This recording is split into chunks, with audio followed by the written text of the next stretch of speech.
Cricket की दुनिया यानी गेम ऑफ क्रिकेट में आपका स्वागत है।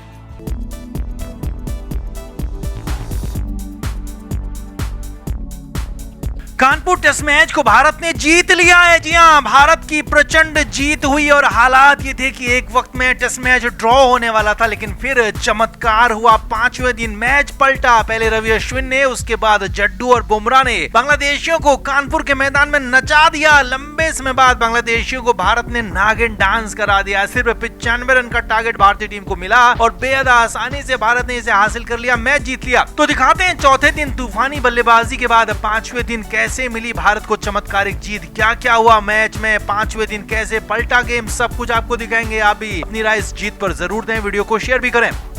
तो कानपुर टेस्ट मैच को भारत ने जीत लिया। जी हां, ये हैरानी भरी जीत है, लेकिन ये प्रचंड जीत है और एक तरह से वर्ल्ड टेस्ट चैंपियनशिप के फाइनल में पहुंचने की अपनी पोजीशन को पूरी तरह से भारत ने पुख्ता कर लिया है। जीत इतनी आसान हालांकि थी नहीं, क्योंकि पांचवें दिन बांग्लादेशी बल्लेबाज पूरी तरह से ड्रॉ खेलने के मूड में बल्लेबाजी कर रहे थे। बांग्लादेशियों को पता था कि मैच तो वो जीत पाएंगे नहीं, लेकिन हाँ, ड्रॉ जरूर करवा सकते हैं। हालांकि सुबह सुबह पहला विकेट रवि अश्विन ने जरूर जल्दी निकाल लिया, लेकिन उसके बाद अगले 15 ओवर तक कोई विकेट ही नहीं गिरा। बांग्लादेशी कप्तान शांटो और शादमान ने ठोस बल्लेबाजी की, बिना किसी गलती के बल्लेबाजी करने लगे, कोई विकेट होने नहीं दिया। और भारतीय कप्तान रोहित शर्मा के साथ साथ भारतीय फैंस भी परेशान होने लगे, खींचने लगे। अब लग रहा था कि मैच भारत की पकड़ से दूर जा रहा है, क्योंकि 200 रन अगर बांग्लादेशी बना लेते तो भारत को 150 से ज्यादा का टारगेट मिलता और आखिरी पारी में आखिरी दिन इतने रन बनाना बिल्कुल भी आसान नहीं होता, यानी कि मैच पूरी तरह से ड्रॉ हो जाता। मगर यहीं पर ड्रिंक्स के बाद चमत्कार हो गया, कमाल हो गया। बांग्लादेशी पारी को करीब 27 ओवर हो चुके थे और उसके बाद, जी हां, बहुत लेट जडेजा को पहला ओवर रोहित ने दिया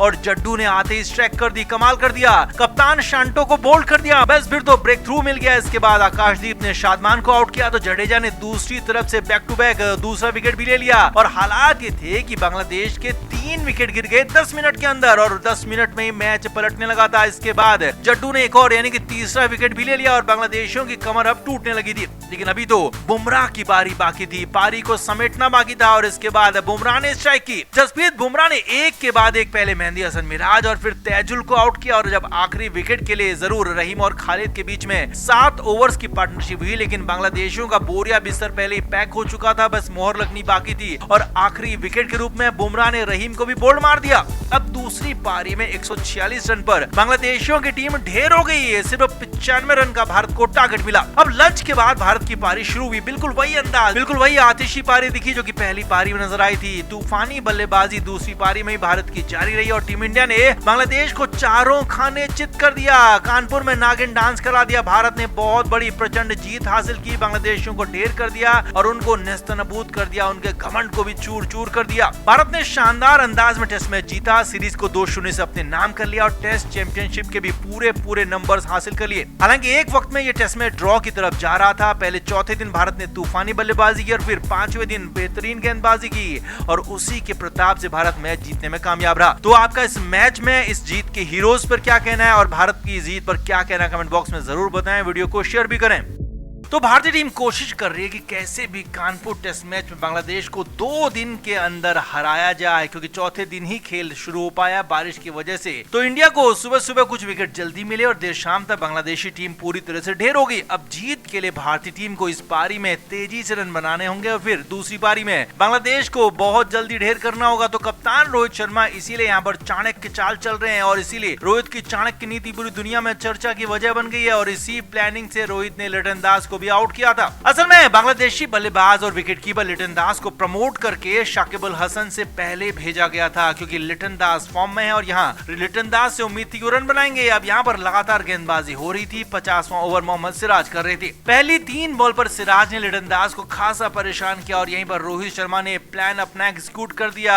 रोहित शर्मा ने चौथी बॉल से पहले अचानक फील्डिंग चेंज कर दी। रोहित शर्मा ने मिड ऑफ को हटा दिया और शॉर्ट मिड ऑफ को यहाँ पर तैनात कर दिया और इससे भी बड़ी बात है, Rohit Sharma short mid of पर खुद खड़े हो गए, क्योंकि रोहित को पता था कि अब जो प्लान बना गया है उसमें लिटन दास का फंसना तय है। तो इसीलिए Rohit Sharma short mid of पर खुद खड़े हो गए। बिल्कुल हुआ भी वैसा है जैसा रोहित शर्मा ने चाहा था, यानी कि अगली ही बॉल यानी कि चौथी बॉल ओवर की, सिराज ने लेंथ बॉल डाली जिस पर लिटन दास ने जोरदार प्रहार किया और लिटन दास को लगा कि रोहित शर्मा तो पीछे से आगे आ चुके हैं, यानी कि शॉट मिड ऑफ पर आ चुके हैं, तो मैं रोहित शर्मा के सिर के ऊपर से शॉट मारकर आसानी से चौका बटोर लूंगा। लेकिन यही यहाँ पर गलती कर बैठे, क्योंकि यही तो रोहित का प्लान था और लिटन दास वही कर भी बैठे। लिटन दास ने जैसे ही शॉट मारा, बॉल रोहित शर्मा के सिर के ऊपर की तरफ आई, यानी कि लिटन दास बिल्कुल सही थे, सिर के ऊपर से शॉट मारना चाह रहे थे। अब शॉट मिड ऑफ पर खड़े रोहित शर्मा बिल्कुल शांत खड़े थे, बॉल के आने का इंतजार कर रहे थे और जैसे ही बॉल बिल्कुल सिर के ऊपर आई तो रोहित शर्मा ने ऊपर की तरफ छलांग लगा दी और एक हाथ से कैच पकड़ लिया। जी हाँ, रोहित शर्मा ने स्टनिंग अंदाज में एक हाथ से लिटन दास का कैच पकड़ लिया। बिल्कुल सही टाइमिंग पर रोहित शर्मा ने छलांग लगाई, बिल्कुल एक हाथ से सटीक टाइमिंग के साथ रोहित ने इस कैच को पकड़ लिया और दूसरे हाथ से जश्न मनाते हुए दौड़ लगा दी। अब कैच इतना शानदार था कि कमेंटेटर, दर्शक और लिटन दास, यहाँ तक कि खुद रोहित शर्मा को भी यकीन नहीं हो रहा था कि कैच हो गया है। रोहित का प्लान काम कर गया था। लिटन दास जो कि फॉर्म में खिलाड़ी थे वो आउट हो गए थे और जो प्लान, जो जाल रोहित ने फैलाया था, उस जाल में लिटन दास फाइनली फंस गए, अटक गए और पूरी तरह से उलझ कर आउट हो गए। रोहित के प्लान के साथ साथ उनका एक हाथ वाला स्टनर कैच भी शानदार था। रोहित ने जबरदस्त कैच पकड़ा और रोहित की इसी चाणक्य नीति की अब दुनिया भर में चर्चा हो रही है। दुनिया भर में रोहित के प्लान की क्रिकेटर, एक्स क्रिकेटर तारीफ कर रहे हैं और कमेंट्री कर रहे। दिग्गजों ने भी कहा कि ये असली टेस्ट क्रिकेट है, यानी कि आप प्लान करते हो, जाल बिछाते हो, रणनीति बनाते हो और उसके बाद विकेट लेते हो, यानी कि हल्के में यहाँ कुछ नहीं होता, वो सब कुछ करना पड़ता है टेस्ट क्रिकेट में, जो कि यहाँ पर रोहित शर्मा ने किया है। तो आप रोहित के शानदार रणनीति और शानदार प्लान पर, साथ ही साथ रोहित के स्टनिंग कैच पर आपका क्या कहना है, कमेंट बॉक्स में जरूर बताएं। वीडियो को शेयर भी करें।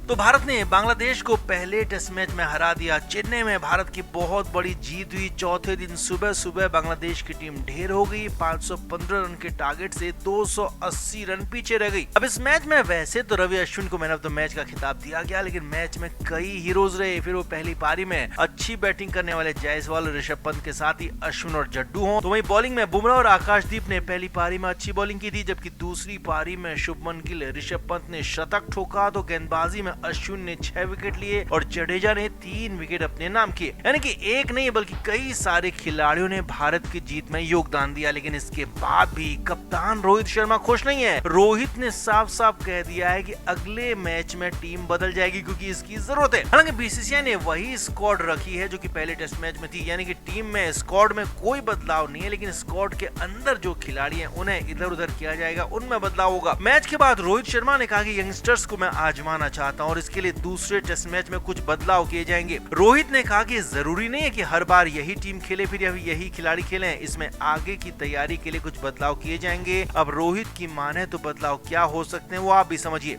ओपनिंग जोड़ी में हालांकि कोई बदलाव नहीं होगा क्योंकि यहाँ पर यशस्वी जायसवाल, कप्तान रोहित शर्मा ही खेलने आएंगे। लेकिन तीसरे नंबर पर पहला और बड़ा बदलाव दिख सकता है। शुभमन गिल को यहाँ पर आराम दिया जा सकता है क्योंकि उन्हें T20 सीरीज में अगर खिलाना है तो फिर दूसरे टेस्ट मैच में उन्हें आराम मिल सकता है। और यहाँ पर नंबर 3 पर नए खिलाड़ी यानी कि सरफराज खान की एंट्री हो सकती है, जिनके लिए पिछली सीरीज काफी अच्छी गई थी क्योंकि सरफराज स्क्वाड में शामिल हैं और पहले टेस्ट मैच में उनको मौका नहीं मिला था, यहाँ उनको मौका मिल सकता है। इसके बाद चौथे नंबर पर विराट कोहली का खेल बेहद ही खराब जरूर रहा, लेकिन उनकी जगह फिलहाल बची हुई है क्योंकि वो किंग कोहली हैं और विराट कोहली दूसरे टेस्ट मैच में भी खेलेंगे। लेकिन 5वें नंबर पर खेलने वाले दूसरी पारी के दूसरे शतकवीर ऋषभ पंत टीम से बाहर हो सकते हैं। ऋषभ पंत को आराम दिया जा सकता है क्योंकि वो अभी लंबे समय बाद टेस्ट क्रिकेट में आए हैं, लिहाजा ध्रुव जुरेल को यहाँ पर बतौर विकेट कीपर मौका मिल सकता है। छठे नंबर पर केएल राहुल की जगह बिल्कुल पक्की है, तो वहीं 7वें नंबर पर रविंद्र जडेजा और 8वें नंबर पर रवि अश्विन खेलने आएंगे। इसमें भी कोई बदलाव नहीं है, लेकिन हाँ बदलाव इसके बाद होगा, वो कंफर्म बदलाव होगा क्योंकि चेन्नई में पिच अलग थी, गेंदबाज अलग थे, लेकिन अगला टेस्ट मैच कानपुर में है, वहाँ स्पिनर्स की मददगार पिच होने वाली है, लिहाजा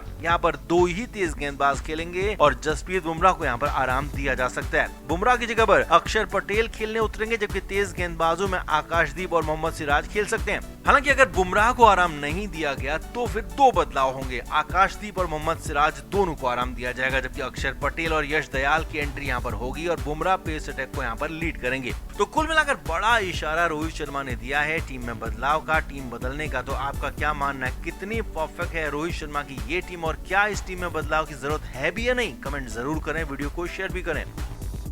क्रिकेट के हर नए अपडेट के लिए गेम ऑफ क्रिकेट को सब्सक्राइब करें और उसके बाद बेल आइकन को प्रेस करना ना भूलें ताकि सिर्फ आपको मिले गेम ऑफ क्रिकेट की हर खबर सबसे पहले।